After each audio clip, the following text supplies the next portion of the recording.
When is your last exam? We've been joking because I keep having one last exam to graduate. I'm getting married. I graduate in 2 days. Oh, you're officially done? No, I'm officially done. Done? Oh, man. What is going to be sustainable? Me as an 18-year-old, I'm like, I need to invest in real estate,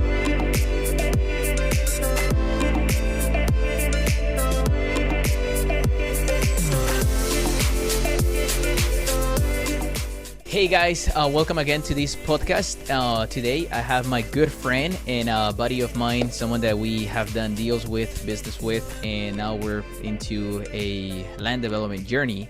My friend Sebastian Angel. How's it going, brother? Welcome. Good. Thanks for having me on. Welcome to the podcast. And for all the people that don't know who you are and what you do, can you give them your handle and the stuff that you do? Yeah, so my handle on Instagram is Sebastian Angel __. And my fiance and I are pretty much in the Airbnb business. We focus on Airbnb management. That's how we got started in the real estate space. We always knew real estate was how we wanted to get into business. And so we decided Airbnb was the branch that we were going to pursue. And so now we have 19 properties that we manage, 2 properties that we own ourselves in our personal portfolio. And they're all Airbnbs. They all perform great. So that's what we're doing right now. Amazing. Okay, tell me about like you were telling me about the Ferrari, the Lambo, and the Rolls Royce. In your case, which one do you like the most? Or McLaren? I think you like McLaren. For me is top. I don't know a lot about cars. Right. From what I've seen, a lot of people say that McLarens they break down easily. They do. So that's the only thing that I'm like, especially for my first exotic car, I definitely don't want something that's a headache. No, bro, no. You don't want to buy something that, number 1, breaks. Number 2, is going to be expensive to repair. And number 3, you have to have like the maintenance cost of it. It has to be low. And in my case, when I found out that the Lamborghini, either the Gallardo or the Aventador, or no, not the Aventador, the Huracan. El Huracan is good for the cost of maintenance, like that one and Gallardos. But if you go anything higher than that, like Aventadors, or of course the Aventadors SBJ and all those type of exotics, they're gonna be more expensive to fix. And I mean, it's not that. I mean, like they say, if you have for the whiskey, you have for the ice. Like you can afford the ice of the whiskey. So it's kind of like once you buy those cars, you have to think that something can be going on with the car in a few months, but hopefully it doesn't happen. Yeah, definitely. In my case, I'm glad that never has happened to me. If anything, the only thing was when I bought it, I took it to the Lamborghini, but that was a recall that they had, and they paid for the whole thing because it was a recall back from like 2015, I think it was, and they covered the whole thing. So, but it was a recall. It wasn't like something was bad with the car. Yeah. So the one thing that did surprise me is that with supercars, insurance costs are pretty low. Yeah. So I didn't know that, but yeah, after Anderson explained last time, you were saying that people usually don't drive them a lot. So yeah, I have the car in my garage just about every single day. I don't drive it. I honestly drive it only when I'm gonna do some content or something like that, or when I just feel like driving it. But most every day, it's not a daily driven car, or however you call that. It's more like a car that you want to make like a special occasion. Eventually, when you have like 3 of those exotics, you might make one of those your daily. But other than that, it's not really meant to be for that. So, but there's a reason why the insurance is so low. Me personally, like I said, I drive it every time we have like content or something like that. But we only paid about 100. You know how much we pay in insurance, or no? You told me like 124 or 125. Yeah, more or less. So it's like so affordable, man. Like I pay less for that car than I do for any of the Teslas. Wow. Yeah. Which is good. And fixing that car, if it was to be total or something, it's gonna be like 5 times more expensive than the Teslas. But I don't pay 5 times the insurance. Yeah. Even Leo, he was telling me that on the Bugatti, he has a Bugatti and he pays only like $1,800 a month. And it's a Bugatti, bro. There's right now, I know of people that pay $800 or $700 in insurance, and it's not even a nice car. It's just a new Toyota or something like that. They pay like $700, $600. So it's like 3 times the cost of a new, I don't know, Toyota or a new Chevy, and it's a freaking Bugatti, 3.7 million. Yeah, I can't believe. It's crazy insuring a car of that value. Yeah, for 1,800. Even finding an insurance. But the thing is that when you like this guy, he bought it from a guy that, well, not from a guy, but someone was helping him find the car, and he's like, bro, no worries about the insurance, I got you. Like he finds the companies that will, you know, provide you insurance for those type of cars. Oh wow. It has to be, because otherwise they would have, like, you know, the other people that own Bugattis, what do they do, you know? Yeah.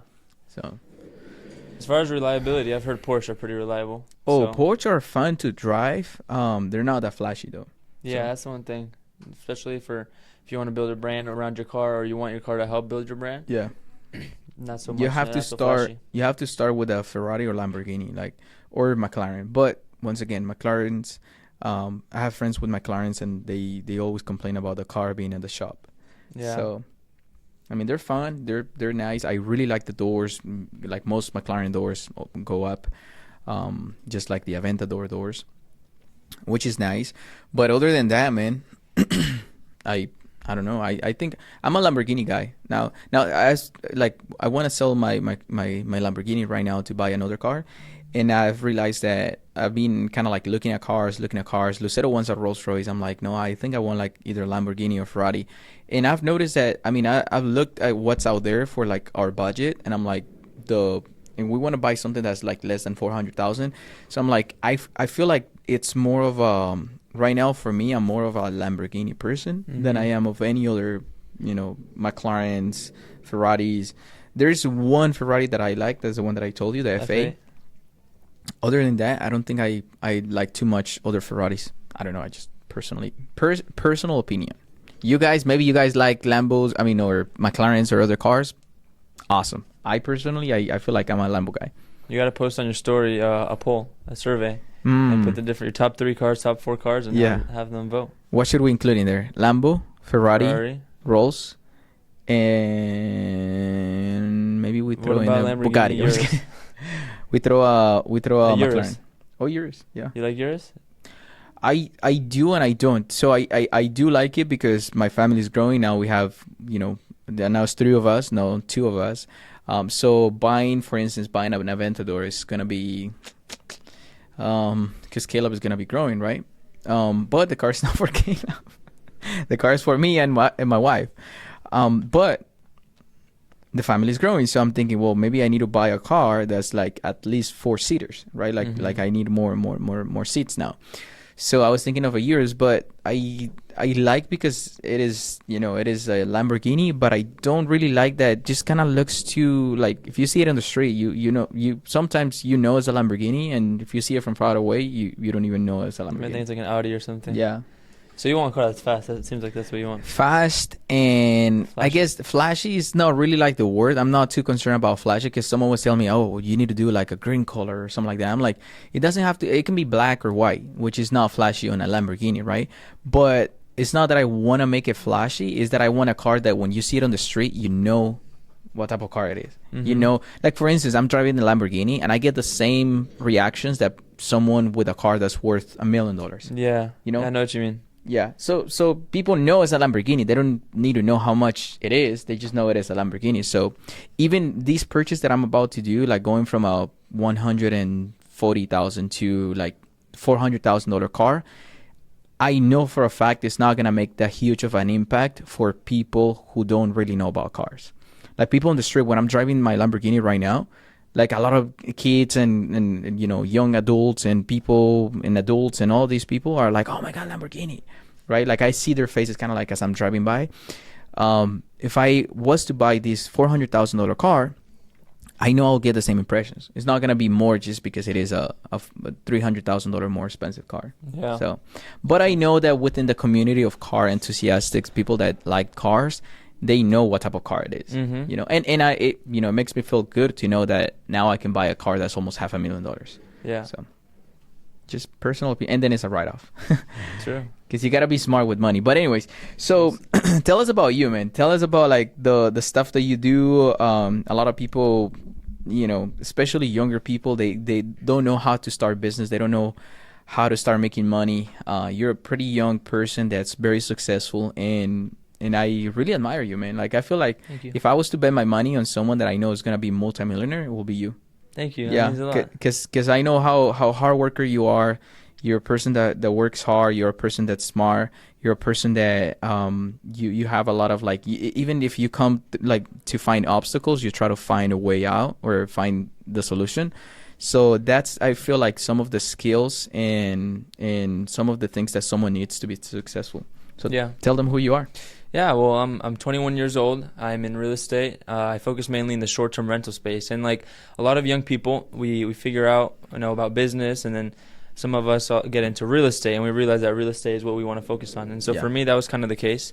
Like a lot of people, I read the book Rich Dad Poor Dad, which was like that spark that I think for a lot of people it's also that book is usually a spark.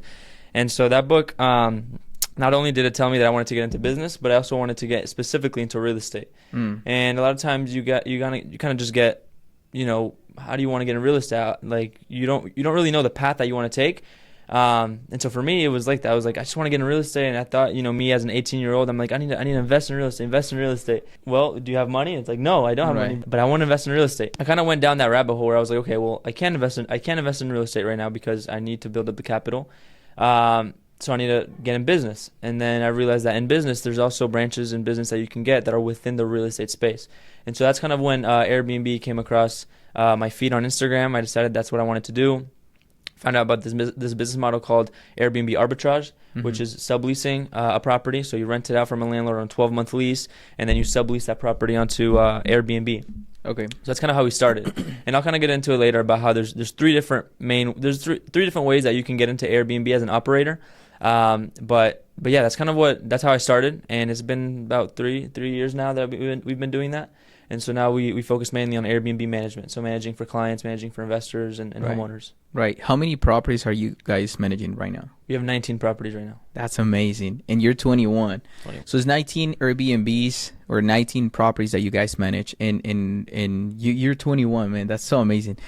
When I was 21, I was not in my business yet. I was thinking on doing all the stuff that I have right now, that I do right now, but I wasn't, I was not taking action yet. And it was big time because I was learning the language and all the stuff. But I know, man, in your 20s, you're going to have the Lambo, you're going to have the houses, you're going to have the lifestyle, you're going to have the success. I know for a fact. Like you're very well advanced for your age, which I'm so glad for, bro, to be honest. So some of the questions that I was wanting to ask you. So for someone that's 21 right now, what would you say to that one person that's watching this podcast and is like, man, this guy's 21. He's killing it. He's doing Airbnb arbitrage. He has 19 units. He's about to go into 20 units. And that's a big accomplishment, having 20 units. So what would you say is your advice for these type of people?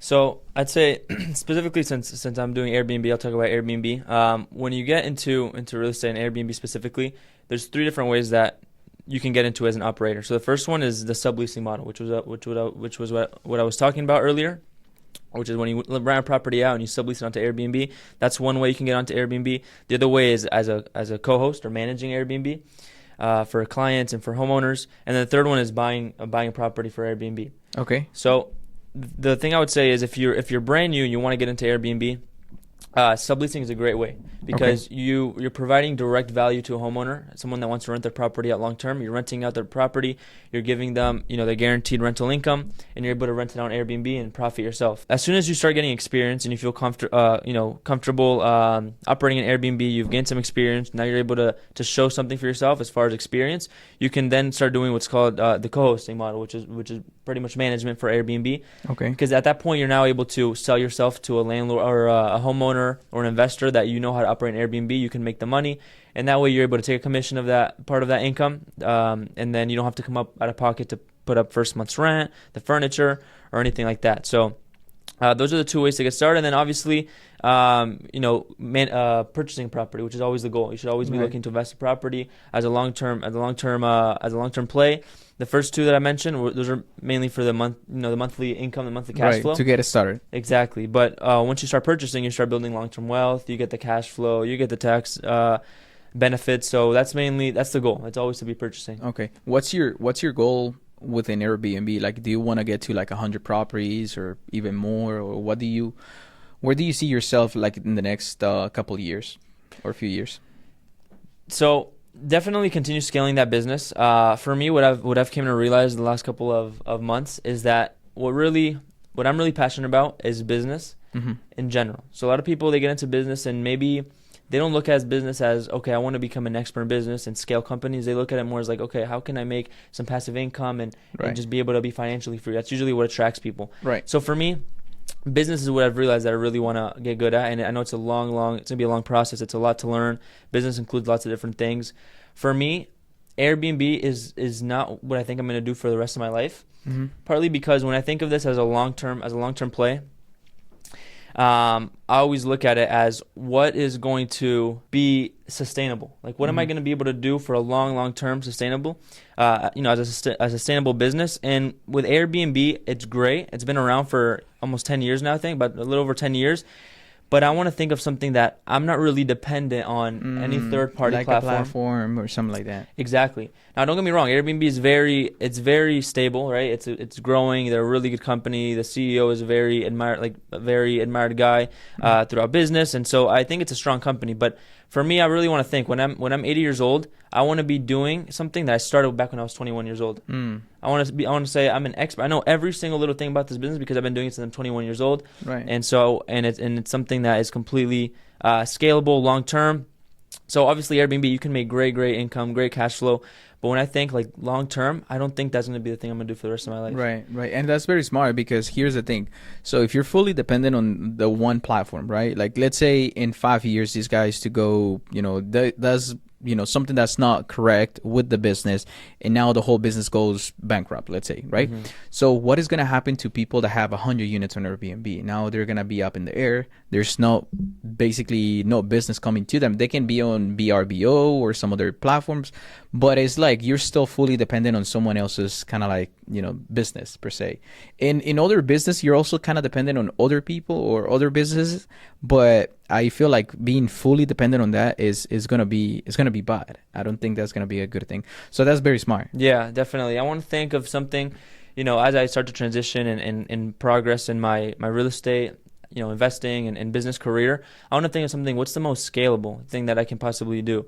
And so obviously there's lots of different things within real estate, and that's one of the things when I first met you. That's one of the things that I really kind of that got my attention was the land development. A lot of people don't know what that is. And so that's what really I was like, wow, land development. And that's something that's going to be, it's been around for a while, right? People always need to build properties and it's always going to still be around and you're not really dependent on any third party platform. So that's why, we've started to work together recently and that's something that I really like. I'd love to, continue, growing in that, learning more about that and seeing how we can eventually scale that until, a huge business. Yeah. I think it's extremely scalable. Okay, Sebas, let's talk about real estate. My favorite. And land development specifically. So someone that is 21 is thinking, okay, I'm making already all of these money, 19 units that I'm hosting, that I'm managing. At what point do you want to start owning more real estate? Because you already own real estate. Can you tell them about the properties, some of the properties that you own? I know you own, some of the properties because we've spoken before, but you wanna continue accumulating more properties to where you continue to have more appreciation on those units, and then eventually you want to start building your portfolio into more new development, new construction type of projects. Exactly. Yeah. So the goal long term is to the properties that we do own as rentals for them to all be our personal properties. Right now we own 2 doors. Okay.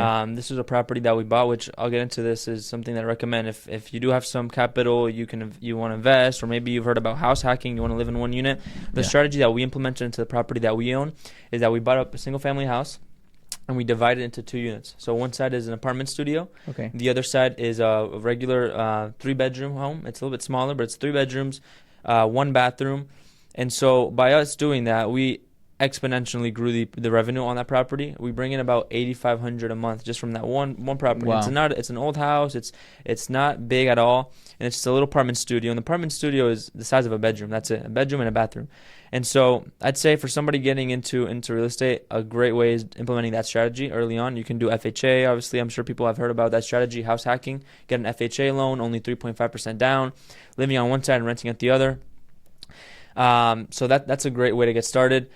But yeah, if the goal is to always continue adding to your own portfolio. We want to continue adding properties, that for ourselves, and then obviously as we progress, starting getting into more scaling into bigger properties. So yes, Right. land development is something huge, because I think that eventually, as I start learning more about land development as we grow, we can start even investing in property, new constructions, right? Properties that we develop ourselves. Mhm. We can take it all the way and build it, and start owning those properties. Higher quality buildings that are Right. brand new. So yeah, I think there's so many different strategies right now. I'm not exactly sure which way I'm going to go, but Mhm. definitely continue buying properties. I know Right. that's for a fact. Right. And it's smart, man, because a lot of people just they start seeing money. They start seeing like, oh, I made every month I'm making $8,500 a month, let's say, and they start spending this money like rapidly, right? Like they start spending money in things that are not bringing them more money, which are liabilities. Instead, they start spending money on assets. I mean, on liabilities, not on assets.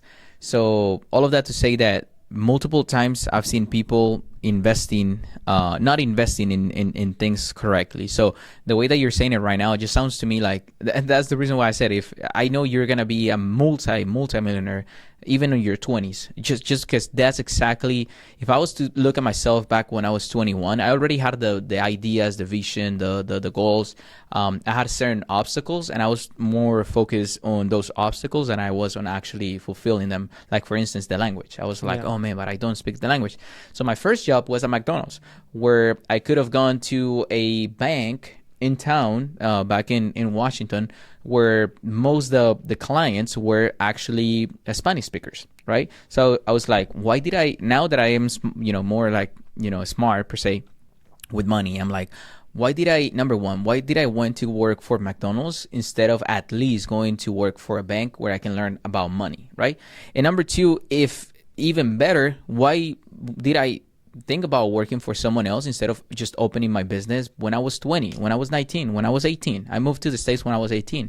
So I'm like, maybe I didn't know about construction, and I get it, but I could have researched. I'm like, YouTube was a thing when I was 18. Like, Yeah. it was already a thing. So what was I doing when I was 18 that I was not, doing this stuff that I know now and that I'm doing? And I'm also thinking, what am I not doing today that when I'm 40, I'm going to be thinking of me when I was 30 and thinking, bro, what were you doing back then? Like, you know what I'm saying? Like, for instance, I think about Bitcoin sometimes, and I'm not a Bitcoin guy. I'm not like, I don't really quite understand like stocks and bonds and all this stuff, crypto. But I'm like, what if Bitcoin is going to be the future and it goes to $1 million? Then I'm going to be, when I'm 40, I'm going to be thinking of myself when I was my age right now, and be like, Anderson, you didn't invest it on Bitcoin. It was so obvious that it was going to be $1 million. You know what I'm saying? Like, Yeah. that's how I think sometimes. So you're doing the right thing right now, because by the time you're 31, let's say in 10 years from now, you're going to be thinking, I mean, I started young and I started doing, the right thing at the right time. So Yeah, I think that in hindsight, it's always going to be that way. You're always going to look back and say, why didn't I know that before? Why didn't I do that before? yeah, It's going to happen. One of the things that I've learned is entrepreneurship. It's always going to be a journey. Like, if you realize that part of entrepreneurship is going to be stressful days, hard days, things that you regret doing. If you remind yourself that that's what entrepreneurship is, sometimes it gives you a little bit more peace of mind. When you go through those hard days, you realize you're like, well, I knew this is coming, right? I signed Yeah. up for this. I want to be an entrepreneur, and this is all part of it.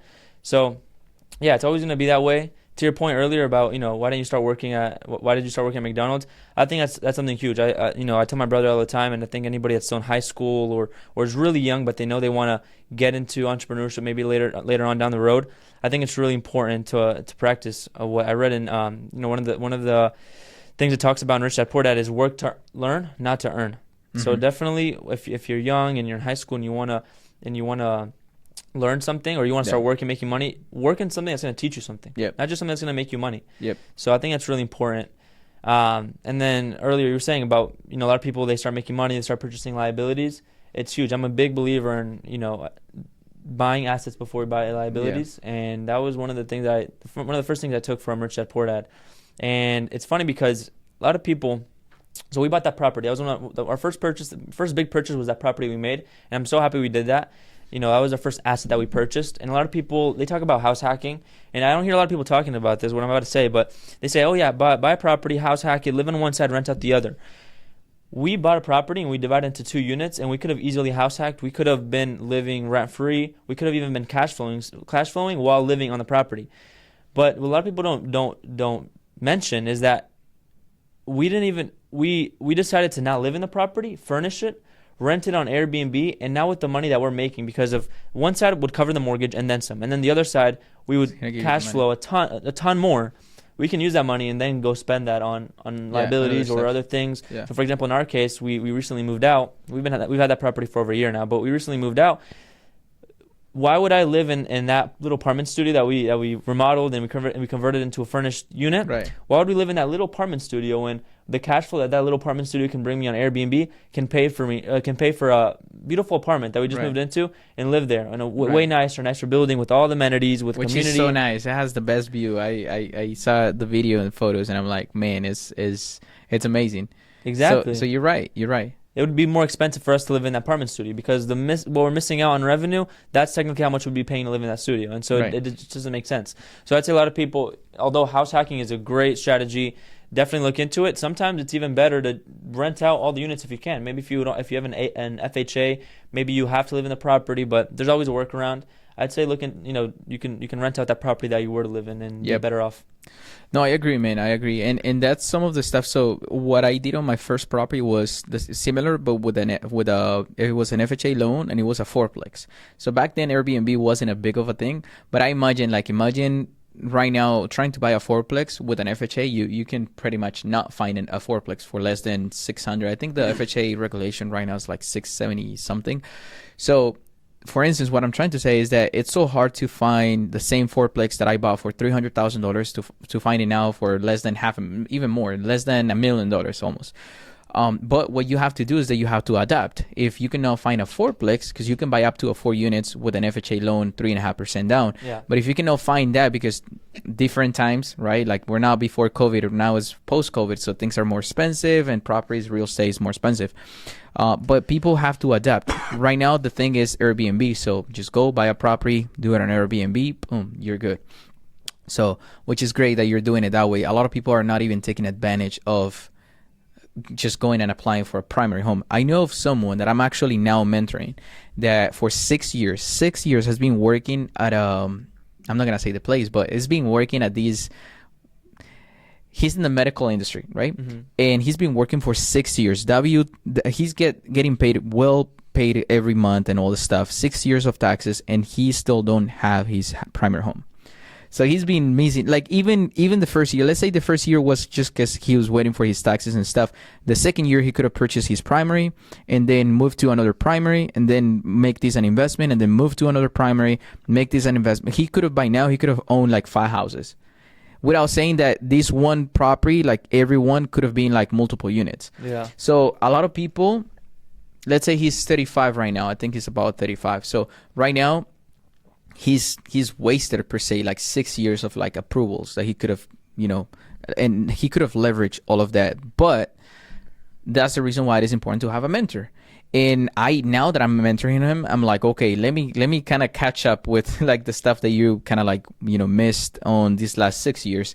And the first thing that we need is let's apply for a home. He got approved, $750,000 just going to the bank. Wow. And now he's making offers. So all of that to say that you're actually in the other side, like you're actually early stage taking advantage. And by now, 21, you already have like multiple units, multiple properties, which is awesome, man. It's awesome because you don't see, especially with the younger generation that are more like what is that word that I'm looking for? Like, they think that everything is working against them, kind of thing, like the victimizing kind of like all the the world and stuff. So instead of that, you're just taking advantage of the opportunities and you're killing it. So which is great, man. Yeah. Honestly, kudos to you. Like you're doing amazing as far as that goes. You. So future seems pretty bright for you. Land development, new construction, more investments, right? What about family stuff? What about like relationships and all that stuff? I know you're getting married, so can you tell us more about that? Of course, really excited for that. I have lots of things going on in my life this year. The 2024 is gonna be one of those years that I look back on and be like, wow, I'm getting married. I graduate in 2 days. On Friday, I graduate college. When is your last exam? We've been joking because I keep having one last exam to graduate. But no, this time officially done with all my exams. You're officially done? No, I'm officially done. Done? Oh, yeah. Man. That's good. On Congrats. Friday, I graduated. I did my last exam. funny story. I'll tell a quick story about So that. we had to wait for the podcast for you to be like, Anderson, it's official, it's over. No, yeah, officially done. That day that I told you in the Yeah. break room. Well, you told I me was that you had. joking. Oh, you were I was joking. That's why I laughed and I Oh. looked at you because I knew you were gonna say something. So I was like, I just have one more exam, and then you started cracking up. It was a joke. No, I was done since last week. Okay. But yeah, I graduated on Friday. So again, I'm getting married August 30th. I moved out a month ago. I'm graduating, so a lot of different things in my life. Your business is going up. My and all business this started. stuff. Yeah, we the management side of it. We didn't start it up until the end of last year, so it's been a couple months, and so a lot of things have been happening. You guys had 2 months this year, record months, right? This year, Yeah. with Airbnb. Oh yeah, every month has been a record month. What? Yeah, so That's January we did the highest. February, It's March been was kind of- really good. April was the only month that I kind of leveled out. It wasn't a record month, Okay. but the past 4 months have all been record months That's as far as crazy. revenue. So yeah, a lot of things. Family life. Yeah, I'm getting married August 30th. It's gonna be in Colombia, Medellin, Nice. Colombia. I have a lot of my family there, so I'm very excited for that. And then yeah, just kind of learning more about what it is to be, starting a family. Yeah. Moving out is a whole different thing on its own. You learn how Yeah. to do a lot of things when now you're living on your own. And then yeah, as far as raising a family, having kids, that's not until maybe 26, 27 years old. Yeah, man. So if there's one thing, so when I got married, I was like, oh, no, we're gonna wait before we have the baby, and then like year 3, I think it was, we're like, okay, I feel like it's time right now, and we had Caleb. I'm not saying that I'm regretting having Caleb. No, the opposite. I love my son, but if I could have waited a little more, maybe 2 more years, 3 more years, I would have done it now if someone is to ask me. And that is just because, especially when I moved to Florida, that's when we had Caleb. And I'm like, man, there's so many things that we could have done, without like having the peace of mind that's just the two of us. Like, it's a little more like you can risk a little more because you don't have like, you don't have a tail. You don't have like someone behind you just kind of like, waiting for you to provide. Yeah. Right. So I'm a risk taker. I'm the type of person that I like to take risk. And knowing that you have your kid just, fully dependent or not just your spouse, your wife, but like more people depending on you, it's kind of like, but it also gives you a little bit of feel, which is good.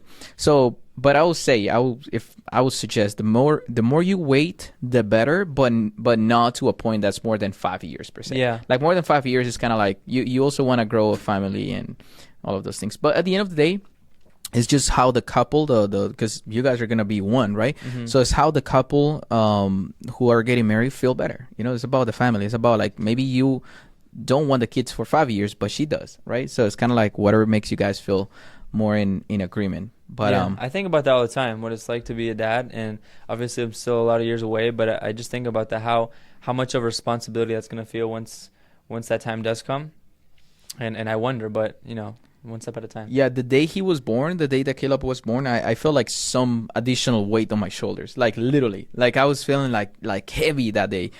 And I know it was like spiritually happening, but also physically. It was weird. It's hard to explain. But the day I'm like, holy smokes, like we went to the hospital, it was just 2 of us. And we came back from the hospital, it was 3. It was so weird, man. Wow. You're gonna have that feeling. It's so weird. It has a weird feeling. But like I said, it kind of gives you also a little bit of feel of like, okay, now I have to, now someone is older than myself and my wife. Someone is depending on us. And someone that, I was just talking to Lucero the other day, like it's so weird how like Caleb doesn't, like he's my kid, right? He's my son. He doesn't know whether or not I'm doing the work for him. He's just, living life, right? Yeah. And he doesn't know how much work I'm putting into the whole business, how much work Lucero's putting into the business. He thinks, life for him is different than life is for me. Like now I have a purpose, I have a reason to work hard, and he's just happy, playing with toys. But he doesn't know that behind everything that he's doing is daddy and mom just putting all the work. So, yeah. Man, becoming a dad and a mom is just so, it's beautiful, man. It's beautiful, but it comes with time. Like I said, just work on your business first. What you're doing is great. Continue doing what you're doing, and then eventually it's gonna come the time, and you're gonna feel ready. I think You're never gonna feel ready. I'm gonna tell you that you're never gonna feel ready, but you're gonna feel like, even though I'm not ready, I feel like it's the time right now. Yeah, I mean, all things worth working for, you're never gonna feel ready. You know, it's always gonna come like that. But one thing that I have learned about, obviously I'm not a dad, but that I do take into account a lot, and I think about when I do have kids, is your kids are always watch what you do, always. Yep. And so I know Patrick, but David talks about this a lot. How he always asks himself, like, every decision he makes, he tells himself, like, what if my kid was watching? What decision would I make? Wow. So I think doing that is really important. But yeah, I think that you're oh, and even like now, I think about it. When I was a young boy, I remember watching how my parents interacted too. I remember watching how all the adults around me, my grandparents, my uncles, my aunts, and my parents, how they would interact around me. And so I remember that. So I'm like, so when I'm a father, I got to realize my kids are always going to be watching me. Wow. So they're always going to, they're going to be watching you, and they're going to see how you act as a father. Right. For sure. Okay, man. Well, how can people follow you, and how can people see your journey and the stuff that you're doing right now? What's your Instagram handle? So right now my handle is Sebastian Angel __. I don't have much content on there. I need to start making more content. You need to. Man, I don't know what it is. It's I know how important it is. It's super important, but sometimes I just get stuck. I'm like, how can I not have any content and then out of nowhere start posting a podcast and talking about being a father, you know? Well, you're gonna start with what you have, right? Like, I learned that from Leo Horacio. He's telling me, like, man, I had a dog before I had the cars, before I had the house, before I had everything. I had the dog, and I started with the dog. I started posting about the dog. So maybe you also have 2 dogs. So maybe you can start with the dogs. Maybe you can start with the Airbnb business. You can just start telling people, hey, this is what I do. This is the bit, because a lot of people are gonna identify themselves with you because you're young, and a lot of people who are 18, 17, 16, maybe 20. 21, they're gonna identify with you because they're like, holy smokes, this guy is very young and he has 19 Airbnbs. He's managing 19 Airbnbs. How can I learn from him? And that's gonna be stuff that's not gonna be an audience, let's say, for me, because I'm in a different, I'm in real estate development. So my audience is probably gonna be different than yours. So you should always start kind of like thinking about, just start. If I was to show you my first videos, my first few videos, man, they're trash. And even the ones that I'm posting right now, they're not fully optimized to where I want them to be. Yeah. But what I'm doing is I'm being consistent. That's the only thing. Like, if 10 years from now I see this video, this one podcast, I know for a fact that in 10 years I'm gonna see this podcast, I'm gonna be like, oh man, so whack, this and this and that. But right now I feel like, holy smokes, we spent like $20,000 in the studio. I feel good. But in 10 years, I'm going to be like, man, so many things wrong. Maybe, I don't know, lighting. Maybe for instance, this light just went off. It should have not gone off. So all of those things, it's just going to get better over time. Like, for instance, once we finish this podcast, I'm going to start thinking about how can I make this light to not go off. So it's going to be just one little improvement is going to be better for the next one. And that's all that you need. You just need to start. So that's how I did it. I started posting videos. If I show you my videos right now, my first few videos, they suck. They're not good. But be consistent, continue. I think it was Mr. Beast that was saying, like, if he was to start again, the one thing that he will do is he will post 100 videos non-stopping. Like, he'll post one video every single day, or every single week, depending, right? But he will do it, and every single video he's posting, he will just improve a little bit. Like, what did I do wrong on this one? How can I do it better next time? And notice which videos are doing better. For instance, I've noticed that my videos with Lucero are doing fantastic. People love them. I don't know, maybe because we're a couple, maybe, I don't know. But so I'm telling Lucero, let's do more videos together. That's literally how would I've let's say, imagine I'm trying to do like the fully optimization of my videos. How would I've known that my videos were going to be better with Lucero if I was to never start? Mm-hmm. Right? So I can research, I can learn, I can pay mentors, but if I'm not taking action, I'm gonna be stuck. So I would just say that to say that you need to start. Like, start. Today is the 1st of May. Start today. Start the month with like, okay, I'm gonna post some video today of how I do something, and it doesn't have to be perfect. It just has to be consistent posting every single day. Yeah. Yeah, you'll get there. Just documenting the journey. Yep. Yeah. Yep. Okay. One last question that I have for you. Lamborghini or Ferrari or Rolls Royce? Lamborghini right now. Lamborghini. Okay, awesome. We're on the same page. Yeah, because Lucero's like, Anderson, I want to buy a Rolls Royce. I'm like, babe, how about we buy a Ferrari? And then she's like, well, I don't know, because Caleb. I'm like, Caleb is not gonna be on the. Yeah, it's for you. It's enjoy it. Absolutely. Yeah, it's gonna be for content. It's gonna be for content. So. And I'll tell you right now, it helps. Even when I first met you and I first went on your page, I always got drawn to the post that I saw the orange Lamborghini. Yeah. Always. It's not. Yeah. It was like a mental thing. You scroll and you're like, oh, Lamborghini, let me see that. Yeah. So definitely, it helps. And make sure you put it on the thumbnail too, because I'm telling you, it works. Put it on the thumbnail of the video. I have to. So I haven't really posted like on the thumbnail because I don't want to be kind of like the hated guy with the Lamborghini, like, oh, this guy again with the Lamborghini. But having said that, I actually need to leverage on the fact that I own a Lamborghini free and clear. Yeah. So a lot of people don't have it, so why not just post it? It's kind of like someone was saying, like, if Canelo is to win a fight, he gets the belt, right? And what they do when they walk into the next fight, they walk in with the belt. Yeah. Because that's like an accomplishment. It's like you're not going to get a belt or a trophy and you're just going to put it there in the dust. You're going to want to wear it. So to me and to business owners, the only belts that we get or the only trophies that we get is the results, the money. Yeah. Right. So if we buy a Lamborghini, if we buy a Ferrari, that's our trophy. Like I'm going to walk into a room with almost the Lamborghini like I want to, right? So and then we do it and people are going to call us, show off. People are going to call us, that we are just, always showing the car, always doing that, just pretending or whatever they want to say, because haters are going to hate. But in reality, that's our trophy. That's our belt. Yeah. We're walking into the room like, hey, I'm not gonna come and throw it to your face and be like, look at my Lambo, right? But I just know that, hey, to me, and that's how I see my car. I'm like, to me, that's every time I see it, I'm like, wow, man, this was my dream car. Now I own it, and not only I own it, but I own it free and clear. It's like a big freaking accomplishment. Yeah, and some of it you enjoy driving it too. You love I it, do. Right? Yeah, I do. I don't drive it as often as I wish, just because I live here like 10 minutes away from the office, and I don't know. I should drive more often. But also the Teslas are good. They're very comfortable. So, but I do it mostly for content, anyways. The Lamborghini. Mm-hmm. So, with that, we can close the podcast so they can follow you and make sure that you follow this guy for reals, because like honestly, I feel like your success so far is like nothing compared to the success that you're gonna have. It's gonna be amazing, man. It's gonna be great. Amen. So, okay, guys, that's it for today.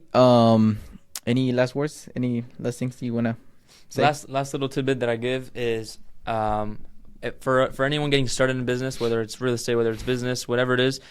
The most important thing, if I could give one advice, is getting absolute clarity on what you want. It's so easy. One of the things you'll hear people talk about is the shiny object syndrome. It's so easy to get distracted with other, side businesses and things that you want to start. Get absolute clarity on what you want, how you see your life, how much money you want to be making, everything from the beginning, and stay focused on that one branch, that one strategy you're going to do to get you to that goal. And if you have that clarity from the very beginning, it won't be easy to get distracted and start doing all these different things that will set you off track. So that's my number one thing. Always have clarity from the beginning in all aspects of your life, not just business, but life, everything, family. Always have clarity from the beginning. That's the one thing I'll end it with. Wow, that was an amazing. That's gonna be a great clip, bro. That's gonna be. You can just cut that and put it as a. That can be your first video. Piece of content, yeah. Oh man, that will be his first piece of content. Okay, bro. Hey, thank you so much for being here, bro. And I'll have him on the future on other podcasts once he has that Lamborghini that he's gonna buy. Orange Lamborghini.